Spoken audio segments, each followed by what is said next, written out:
കഴിഞ്ഞോ? അതോ ഇനിയും വല്ല ആഗ്രഹം ബാക്കിയുണ്ടോ? ചേച്ചിയും കുടുംബവും പോയി, ഇനി ഇവിടെ ഉണ്ട് പലരും. എല്ലാരെയും തമ്മിലടിപ്പിച്ച് ഈ കുടുംബത്തിന്റെ സ്വസ്ഥത പൂർണ്ണമായി നശിപ്പിച്ച നിനക്ക് സമാനാവോ? നിന്നെ പറ്റി എല്ലാം അറിയാമെന്ന് ഞാൻ അഹങ്കരിച്ചിരുന്നു. കോമൺ സെൻസ് ഇല്ലാത്ത ചന്ത പെണ്ണുങ്ങളെ പോലെ നീ ഇത്രമാത്രം അതപ്പതിക്കുമെന്ന് ഞാൻ ഒരിക്കലും വിചാരിച്ചില്ല. ഞാൻ അങ്ങനെ അതപ്പതിച്ചിട്ടുണ്ടെങ്കിൽ അത് സേതുവേട്ടന്റെ കൂടെ വന്നതിന് ശേഷം. ഇപ്പൊ പറഞ്ഞല്ലോ, ഞാനാണ് അവരെ തമ്മിലടിപ്പിച്ചതെന്ന്. മുഖത്തോട് മുഖം നോക്കിയാൽ കടിച്ചു കീറാൻ നിൽക്കുന്ന ഇവരെ ഞാൻ തമ്മിലടിപ്പിച്ചത്ര. അതൊക്കെ നേരത്തെ കുടുംബക്കാരുടെ രക്തത്തിലുള്ളതാ. ആ കൂട്ടത്തിൽ നിങ്ങൾക്കെങ്കിലും കുറച്ച് വ്യത്യാസം ഉണ്ടാവും ഞാൻ തെറ്റിദ്ധരിച്ചു. ഇവിടെ ആർക്കും അറിയില്ല സ്നേഹം എന്ന വാക്കിന്റെ അർത്ഥം പോലും. കൂടോത്രം ചെയ്താലും നിന്നോട് എനിക്ക് സ്നേഹം ഉണ്ടാവാൻ പോകുന്നില്ല. സ്നേഹം തോന്നുന്ന രീതിയിൽ ഇങ്ങോട്ട് പെരുമാറാൻ പഠിക്കണം. എല്ലാരും അത് പഠിക്കണം. നീ ഉദ്ദേശിക്കുന്ന സ്നേഹം എന്താ? നേരം വെളുക്കുമ്പോ തൊട്ട് രാത്രി വരെ നിന്നെ കെട്ടിപ്പിടിച്ചോണ്ട് ആ കട്ടിൽ കിടക്കുന്നോ? അതോ നീ പറയുന്ന പമ്പര വിട്ടിത്തരങ്ങളൊക്കെ കേട്ട് ആസ്വദിച്ച് ഒരു മണ്ടനെ പോലെ പൊട്ടിച്ചിരിക്കുന്നോ? കല്യാണം കഴിച്ചുകൊണ്ട് മാത്രം സ്നേഹം ഉണ്ടാവില്ല.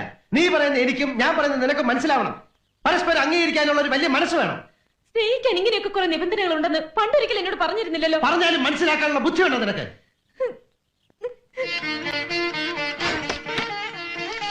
ബുദ്ധിയില്ലാത്ത എന്നെ നീ എന്റെ തേനാണ്, പാലാണ്, ചക്രക്കുടാണെന്നൊക്കെ പറഞ്ഞ് പുകഴ്ത്തിരുന്നു. നിങ്ങൾക്കിപ്പോ ഞാൻ ഒന്നിനും കൊള്ളാത്ത